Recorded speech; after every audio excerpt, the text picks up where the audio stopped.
The entire store fell into a deadly silence. Phones stopped recording mid-air. A woman gasped. A man muttered, "Oh my God!" And at the center of it all, a trembling little black girl stood barefoot on the polished marble floor, clutching a small paper bag to her chest like it was her only shield in the world. Her eyes flickered with confusion and fear. In front of her towered the store manager, a tall man in a sharp designer suit, his lips curled in bitter disgust, his eyes burning with pure contempt. His voice cracked through the silence like a whip. "Get out of my store right now," he snapped. "You don't belong here, people like you never do." The girl shrank backward. I just wanted to," her voice cracked. "I just wanted to return this. My mama said," the manager laughed loudly, cruelly. "Oh, your mama sent you?" he mocked. "Do you even know how ridiculous you look? You think this is a charity center?" The girl's lower lip trembled. Her hands shook so badly the bag nearly slipped from her fingers. Behind them, dozens of rich customers stood frozen, some whispering, some watching, none stepping forward. One woman shook her head and turned away. A man scoffed. A teenager smirked while filming. The manager took another aggressive step closer. "You filthy little thief," he sneered. "I should call security and have you dragged out like trash." Tears spilled from the girl's eyes. "I didn't steal anything," she whispered. "Please, I promise I did." Her small voice drowned under the weight of the crowd's silence. A security guard began approaching. The manager lifted a finger toward her face. "This is what happens," he said loudly, "when you let your kind wander into places meant for decent people." The words cut through her like knives. The girl broke. She dropped to her knees and clutched the bag tightly as sobs ripped through her tiny body. "I just wanted to help my mama," she cried. "I just wanted to help her, please." The room felt too heavy to breathe. That's when a quiet voice rose from the very back of the store. "Enough!" It wasn't loud. It didn't need to be. Something about the calm authority in that single word sent a subtle shock through the air. Slowly, the crowd parted. Walking forward was an older man dressed in dirty janitor's overalls. His shoes were worn, his sleeves were rolled up, a gray cap shadowed his face. No one paid him much attention, at least not at first. He stopped beside the crying girl and gently placed his cleaning cart between her and the manager. Then he looked up. His eyes were steady, sharp, unshaken, and for the very first time the manager hesitated. The man spoke quietly. "You will lower your voice."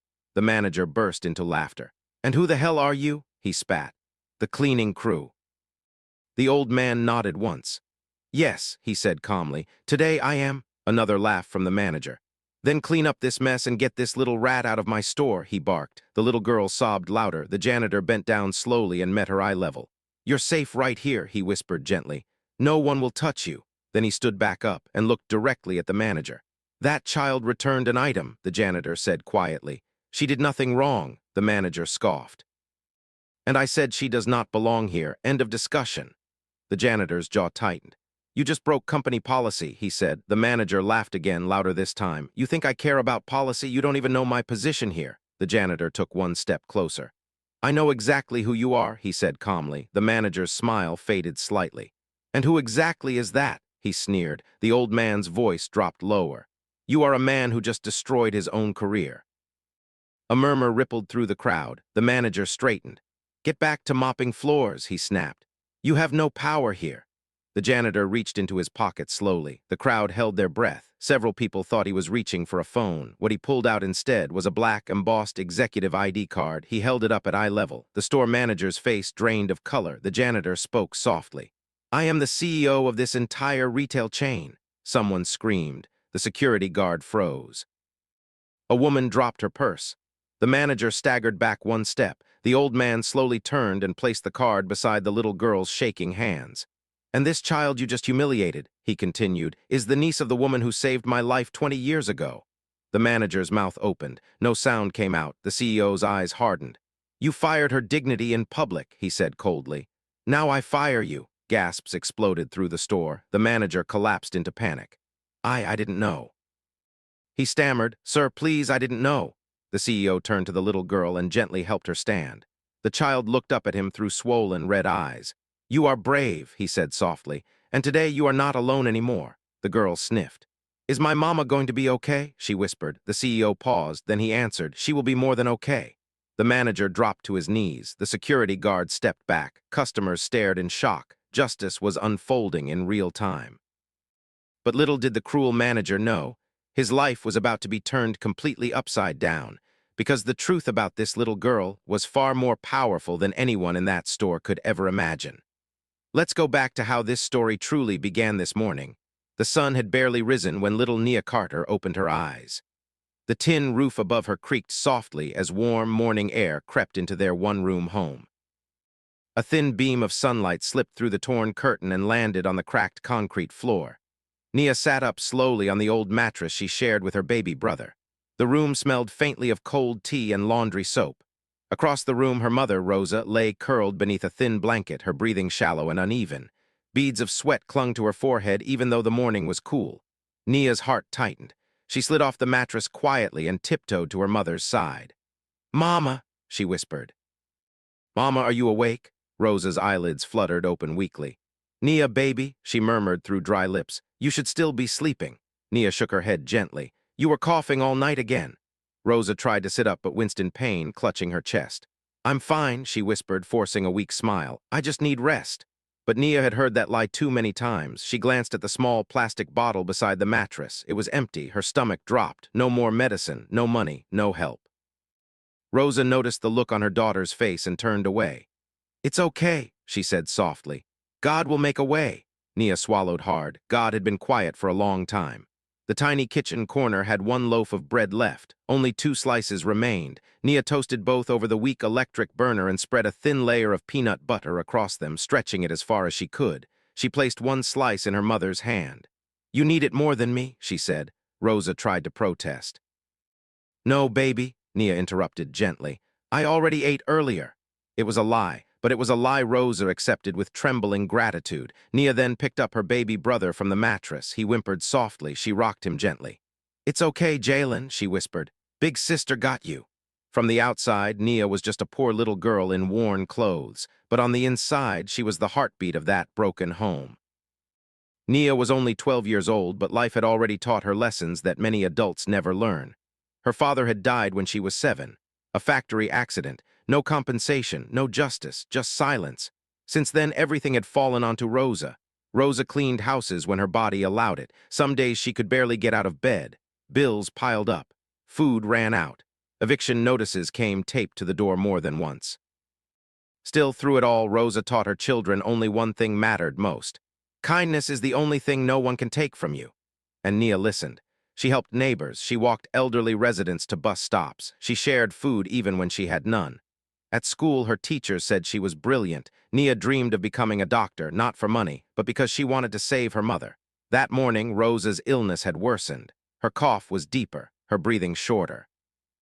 And the pharmacy had already refused them twice that week. No insurance, no payment, no medicine. Nia sat beside her mother's bed, holding her hand. "Mama, I'll fix this," she whispered. Rosa smiled weakly. "Don't carry the world alone, baby." Nia stood. She went to the small wooden box under their bed where they kept their most important things. Inside were black small square, a folded family photo, black small square, a worn Bible, black small square, a receipt from a luxury store downtown, black small square, and a brand new designer jacket, still in plastic. Rosa noticed. "Nia, no. We can take it back," Nia said. "The lady felt sorry for us and gave it by mistake. The receipt is still here." Rosa's eyes filled with fear. "They'll accuse you of stealing." "But we didn't steal it," Nia said firmly. "We'll return it and ask for refund." Rosa shook her head. "They won't listen to a child like you." Nia knelt. "I don't care," she whispered. "You're sick, Jalen is hungry, and I'm not letting you die." Rosa started crying, and for the first time that morning, so did Nia. But she wiped her tears quickly. She slipped on her faded sneakers. She wrapped the jacket carefully into a paper bag. She kissed her mother's forehead. "I'll be back before noon," she promised. Rosa grabbed her wrist weakly. "Be careful," she whispered. Nia nodded. Then she opened the door and stepped out into the world that had already decided she didn't belong. The city looked different from the sidewalk. Tall glass buildings glittered in the distance like another universe. Luxury stores lined the streets near downtown. Nia had never walked that far alone before. Every step felt heavier than the last. People passed her without looking. Some crossed the street when they noticed her clothes. A man stepped into her path and glared. "Watch where you're going." Nia whispered, "Sorry," even though she wasn't wrong. She clutched the bag tighter. Her hands were sweating, her heart raced. But with every step, she remembered her mother coughing, and she kept walking. The luxury store towered above her like a palace, glass walls, golden logo, automatic doors. She stood outside for a long moment. A voice inside her whispered, "You don't belong here." Another voice whispered louder, "Your mother needs you." She took a deep breath and stepped inside. That is the beginning of the moment that would change her life forever. The bell above the glass door chimed softly as Nia stepped inside the store. The sound felt too loud, too clean, too perfect. Warm air drifted across her face. The cold streets vanished behind her. In front of her stretched a world that did not belong to her, shiny marble floors, bright white lights, rows of perfectly folded clothes that cost more than her entire house. She took one cautious step forward. Her sneakers squeaked softly against the floor. A few heads turned, then more. Conversation slowed. Perfume filled her nose, sweet, heavy, expensive. Everything smelled like money. She hugged the paper bag tightly to her chest. Her eyes searched the room for a counter. 10 steps in, a saleswoman glanced at her and frowned. 20 steps in, 2 teenagers whispered and laughed quietly. 30 steps in, a man in a tailored suit openly stared. Nia lowered her head. "I can do this," she whispered to herself. She finally reached the long return counter beside the customer service desk. A woman stood in front of her arguing about the wrong size shoes. Nia waited patiently behind her, though her legs were shaking. Every second felt like an hour. Her chest tightened with fear. Her stomach twisted with guilt for being scared. And yet hope still burned. Because at the end of this, maybe, just maybe, her mother would be okay. Finally, the woman stormed away in anger. Counter was clear. Nia stepped forward and gently placed the paper bag on the marble surface. The cashier barely looked at her. "Yes," she said flatly. Nia cleared her throat. "Ma'am, I need to return this jacket. I have the receipt." The cashier finally looked up. Her eyes moved slowly from Nia's face to her shoes, to her clothes, to her hair. Then her eyebrow lifted. "You bought this?" she asked skeptically. Nia quickly reached into the bag and pulled out the crumpled receipt. "Yes, ma'am," she said softly. "It was a mistake. We can't keep it." The cashier took the receipt and studied it. Her lips tightened. Before she could speak, a deep voice cut across the store. "What's going on here?" Nia turned. A tall man in a dark suit approached. His shoes gleamed. His posture was sharp, his expression cold. The store manager. The cashier straightened immediately. "She wants to return one of our premium items," she said. "Claims she has a receipt." The manager studied Nia like she was something unpleasant on his shoe. "A return?" he repeated slowly. Nia nodded nervously. "Yes, sir, my mother is very sick. We need the money for medicine." The manager's lips curled in disgust. "So," he said, "you steal a luxury jacket, then try to get cash." Nia's eyes widened. "No, sir, I didn't steal. We got it by mistake when a lady—" "Enough," he snapped. "I've heard that story 1,000 times." He snatched the bag and pulled the jacket out. People began slowing down around them. A woman whispered, "What's happening?" "She's trying to steal," someone replied. Nia shook her head desperately. "I promise I didn't steal. Please look at the receipt." The manager tore the receipt in half. Nia gasped. Her knees almost buckled. "You don't belong in a store like this," he said coldly. "You never did." Her eyes filled with tears. "I just need the refund," she whispered. "My ma needs medicine." The manager laughed, a hard, heartless laugh. "You people always have a sob story." The word you hung in the air like poison. A crowd began to gather. Phones came out. Whispers spread. The security guard started toward them. Nia's breathing turned shallow. She backed up slowly. "I'll leave," she said quickly. "I'll just go. Please don't call anyone." Too late. The manager lifted his voice so the entire store could hear. "This little thief tried to scam us?" Heads turned fast. Judgment filled the room. Gasps rose. Nia froze. "I didn't." The manager stepped into her space. "You think we're stupid?" he shouted. "Look at you. Look at your clothes. Look at your hands." His words sliced through her like glass. "All of you should see this," he continued loudly. "This is what happens when you let trash into places meant for decent customers." Nia felt every eye burn into her skin. A woman shook her head. A man muttered, "Pathetic." Another whispered, "They're all the same." Nia's tears fell silently. The security guard grabbed her arm. "Let me go," she whispered in terror. The manager pointed at her face. "You should be grateful I'm not calling the police." She dropped the bag. The jacket slid onto the floor. "I just wanted to help my ma," she cried. "She's very sick, please." Her small body shook violently. The manager leaned closer and hissed, "Then maybe you should learn your place." Her legs gave out. She collapsed to the floor, sobbing. No one moved. No one helped. The crowd only watched. Nia had never felt so small, so invisible, so unwanted. She looked around desperately, searching for at least one kind face. She found none. A woman turned away in embarrassment. A man shrugged. A teenager zoomed in with their phone. Her chest tightened in agony. Mama, she whispered between sobs. The security guard pulled harder on her arm. Time to go, Nia cried out in fear. That's when a quiet voice spoke from the back of the store. Let her go. The security guard hesitated. The crowd turned. A janitor pushed his cleaning cart forward slowly. His uniform was worn, his shoes were scuffed, his hands were rough. Yet the calm in his eyes felt different, wide, steady. He stepped between Nia and the guard. She isn't dangerous, he said calmly. She's a child. The manager scoffed. And who asked you? He snapped. The janitor knelt beside Nia. You're okay, he whispered. Look at me. She lifted her tear-filled eyes slowly. For the first time since she entered the store, she felt safe. The manager stormed forward. What is this now? A rescue mission. The janitor stood. You're abusing your power, he said quietly. The manager laughed harshly. And you're mopping floors. Stay in your lane. The janitor didn't step back. Nia clutched the hem of his uniform. Please don't let them hurt me, she whispered. The manager rolled his eyes. Oh, don't be dramatic. Then he pointed at Nia and shouted, Get this girl out of my store right now. The old man turned slowly. His face hardened, and somewhere in the air, power shifted. And that moment leads directly into the reveal that will shake the store to its foundations. The air inside the store felt thick, heavy, like the moment before a thunderstorm breaks.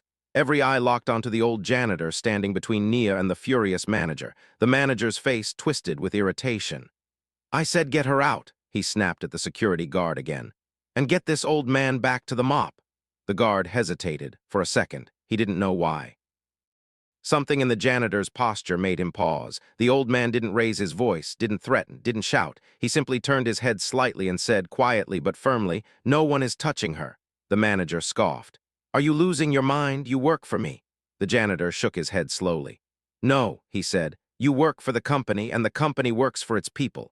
The manager laughed. You sound like a motivational poster.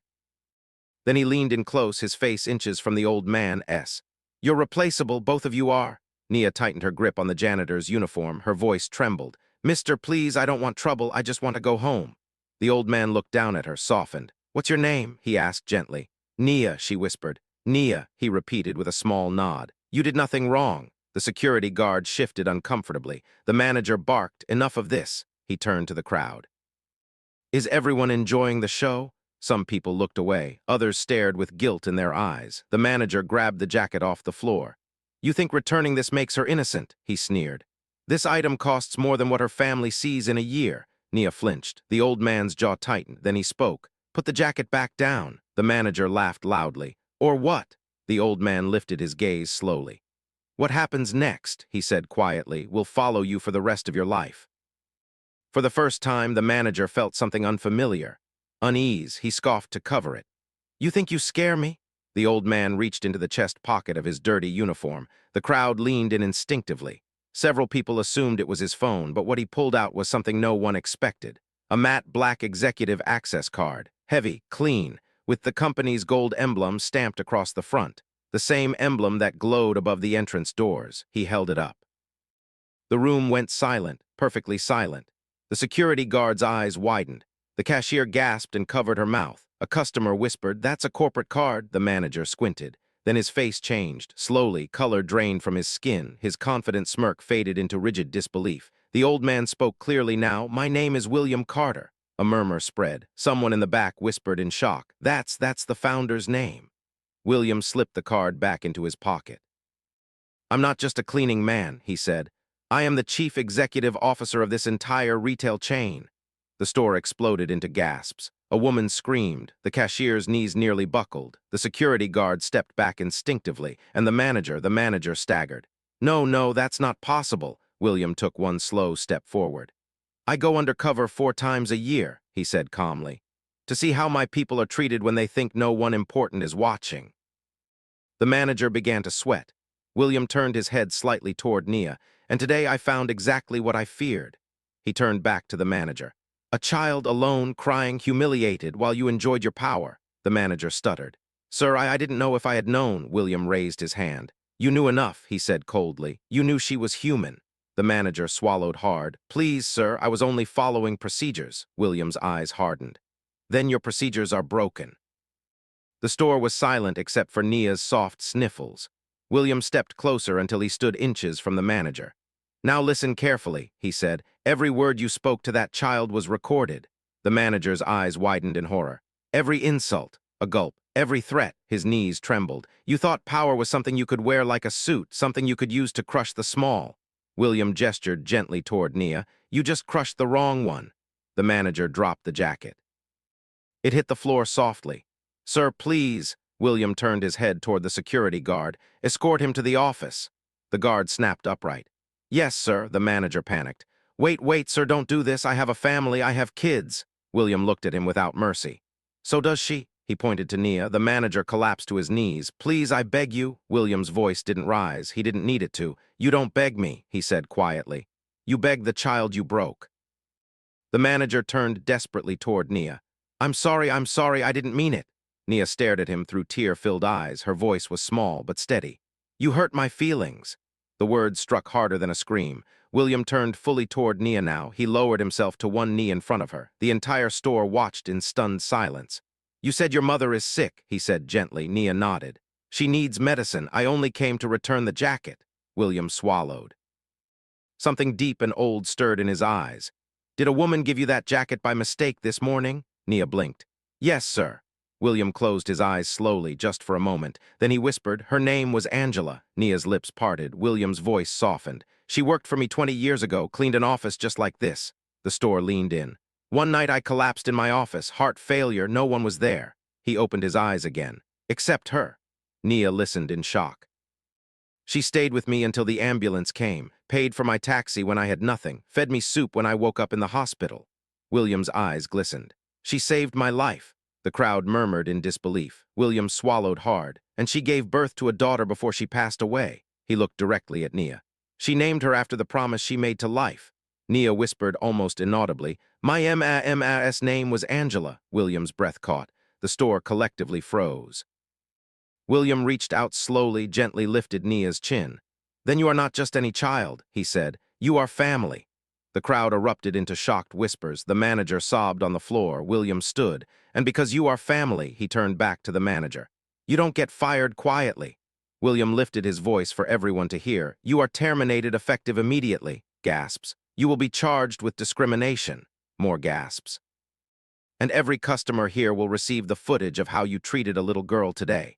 The manager wailed in despair. Security lifted him to his feet. William turned back to Nia. Tears rolled freely down her face now, not from fear, from relief. Is my mama really going to be okay? She whispered again. William smiled through his own wet eyes. I promise you, he said softly, she will never suffer like this again. And in that moment, everything changed. The store was no longer silent. It was alive with whispers, shocked, trembling, electric. The security guards dragged the former manager toward the back office as the crowd parted instinctively to make way. His shoes scraped uselessly against the marble as his body sagged with defeat. Please, Mr. Carter, please, he wailed. I've worked here for 12 years. I made one mistake. William's voice cut through him like steel. You made a lifetime of mistakes in one afternoon. The office door slammed shut behind the manager. A final sound of humiliation. The cashier stood frozen behind her counter, shaking. I didn't know, she whispered.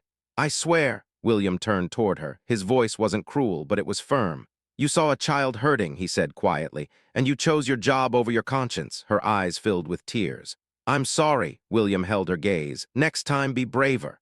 Then he turned away. His attention returned completely to Nia. She stood small and fragile beside his leg, her hands still trembling, her breath shaky from all the crying. She kept glancing toward the back office door as if afraid the nightmare might return. William knelt beside her once more. It's over, he said gently. No one will ever treat you like that again. Nia's voice broke. I thought they would send me to jail. William's chest tightened painfully. For trying to help your mother, he said softly. Never. He looked at the jacket still lying on the floor. Then he looked back at Nia. How much was the refund supposed to be? He asked. Nia hesitated. It says $840. William nodded. He turned toward the cashier. Refund the full amount in cash, double it.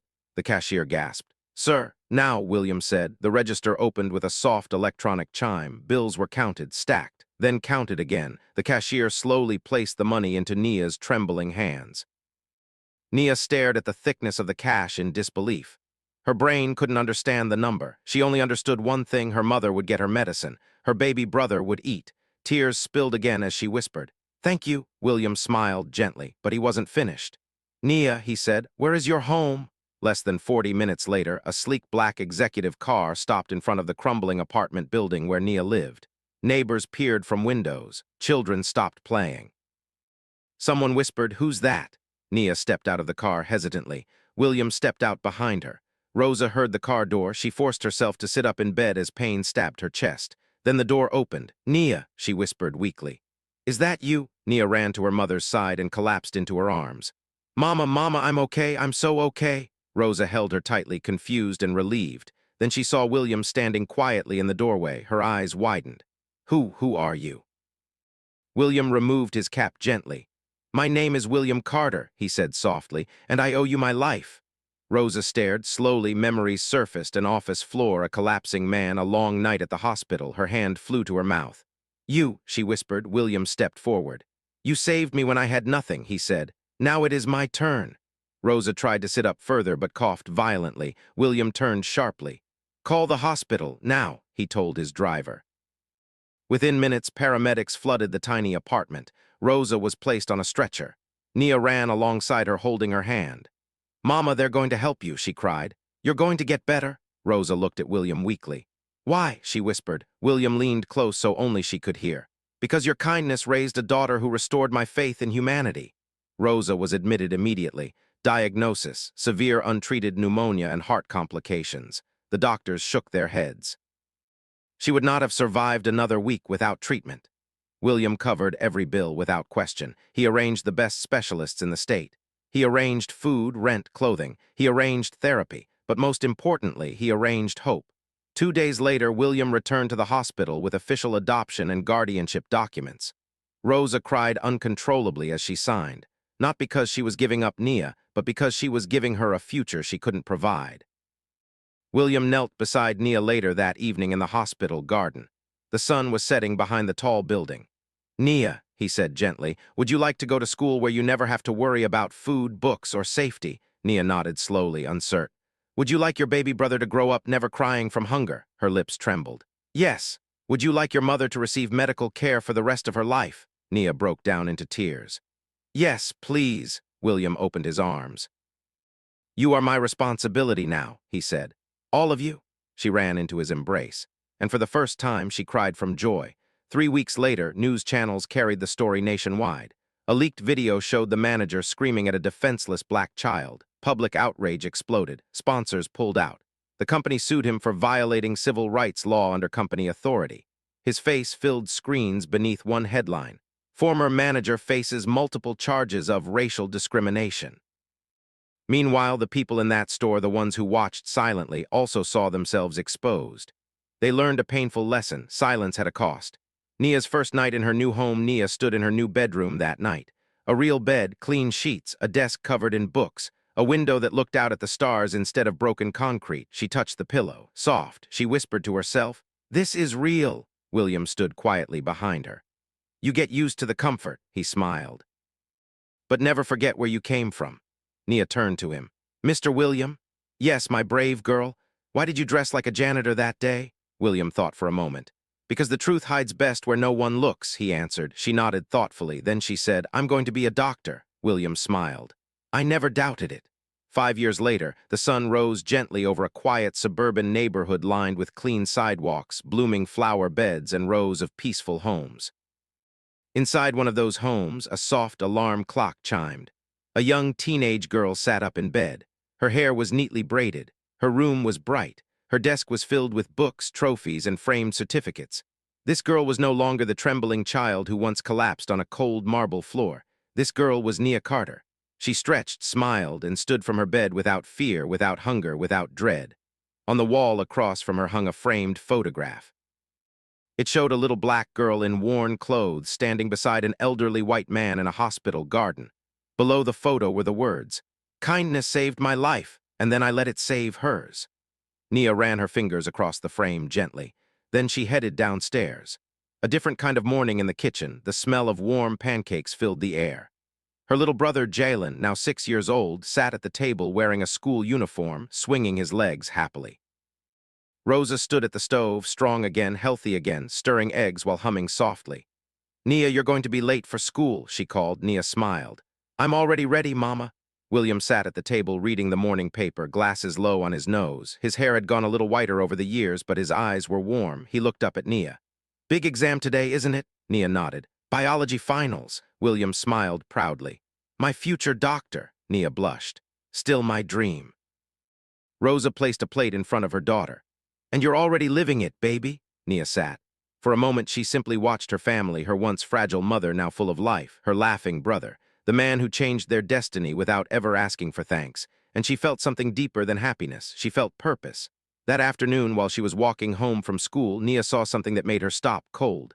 A familiar face stood across the street outside a small employment office. Older. Thinner, broken, the former store manager. He stood with a stack of rejection papers in his hand. His shoulders were hunched, his face worn by shame and regret. For a moment, Nia felt her chest tighten. The memory stirred, the pain flickered, then she took a deep breath and did something no one expected. She crossed the street. He looked up and froze when he saw her. Fear flashed in his eyes, then recognition, then guilt. He stammered. "I didn't expect." Nia looked at him quietly. "You lost your job," she said. "Yes," he whispered. "Everything, actually." She studied him for a moment, then she said softly, "I almost lost my mother that day." His face crumpled. "I know," he said, "and I will carry that forever." Nia nodded, then she surprised him. "I forgave you a long time ago." His eyes widened. She continued, her voice gentle but firm, "But I will never forget, because forgetting means nothing changes." Then she turned and walked away. She walked lighter than she ever had before, because forgiveness, when chosen freely, is not weakness. It is freedom. 3 years later, a packed high school auditorium erupted with applause. Students in caps and gowns filled the stage. Parents cried. Cameras flashed. William sat beside Rosa in the front row. His hands trembled slightly. "Nervous?" Rosa teased gently. "I stood before presidents and billionaires," William replied. "But this still feels bigger." When they called her name, Nia Carter. The room rose. Nia walked across the stage with calm confidence. As she accepted her diploma, her eyes searched the crowd. They locked with Rosa's, then with William S. Tears ran freely on all three faces. Later that evening, as fireworks cracked the night sky, William handed Nia a sealed envelope. "What's this?" she asked. William smiled. "Open it." Inside was an acceptance letter, full scholarship, pre-med program, top university. Nia gasped and covered her mouth. "I got in." William spoke with quiet pride. "You earned it." She threw her arms around him, and for the first time since the hospital garden, he cried openly. A hospital hallway buzzed with life. Doctors moved quickly. Nurses called out names. At the end of the corridor, a young black woman in a white lab coat stood reviewing a patient file. Her name badge read, Dr. Nia Carter, MD. She walked into a hospital room. On the bed sat an elderly man with gentle eyes. "William," she smiled. "Well?" he asked, trying to sound brave. She walked to his bedside and squeezed his hand. "Your vitals are perfect." He laughed softly. "I should hope so. I bought the hospital." She laughed with him, then she grew serious. "You know," she said quietly, "none of this would exist if you had walked past me that day." William looked at her. "No," he said gently, "none of this would exist if you hadn't walked into that store." She smiled. "You gave me a life." He shook his head slowly.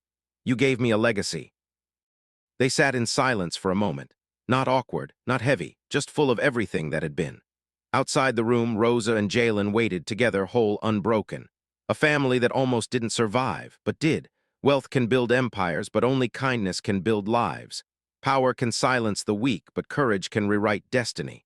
Never underestimate the strength of a single act of humanity. It has the power to turn suffering into salvation and strangers into family.